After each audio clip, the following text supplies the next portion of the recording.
The Democrats are alive and well here in Scott County tonight. Alive and well.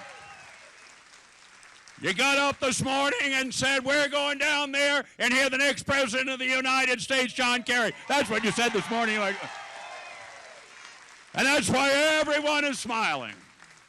Now, are you happy to see old Ted? Are you glad to have me back? There we go. Well, I'm glad to be back. I'm glad to be back.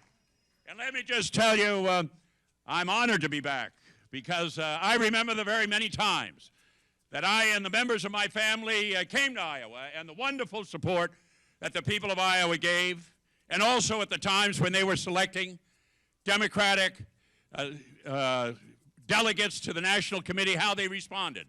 I can remember being in Iowa in 1960, and when the Iowans came together to try and select the delegates for the National Convention at that time, and you selected 39 out of 44 went to the Democratic Convention and supported John Kennedy for President of the United States.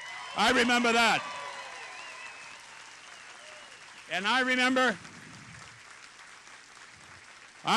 very well coming back here in 1968 and the extraordinary, here in Davenport, and the extraordinary reception that you gave my brother Bob and the wonderful, wonderful support that he had from Iowa delegates heading out to the convention. And I remember the support that you gave my brother Bob. Now, I also remember 1980, where the people here in Iowa said, Ted, stay in the United States Senate and fight for us. And I thank you so much for that. I thank you so much for that. But I want to tell you something. I want to tell you something.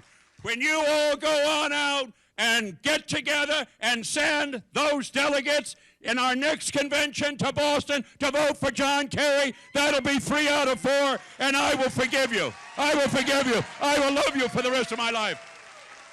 John Kerry and I met in 1971. He had come back from Vietnam, and he was out bivouacking outside on the national grounds out there to reverse this country's policy in Southeast Asia. I can remember John and I met.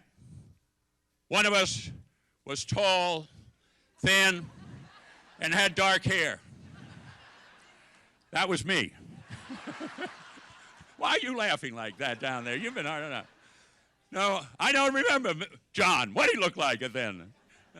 In a serious way, our friendship, and it's been a strong friendship, and my respect for him began in those hours where he was there with the young veterans that had served our country and its flag in Southeast Asia, and we're coming back and reversing our policy in Vietnam. 35 years I've known John Kerry, 35 years. I don't come to Iowa. I don't come to Iowa to talk about someone that I don't know. I don't come to Iowa to talk about a man that isn't solidly committed to the kinds of core values that this party should stand for and does stand for when it's at its best.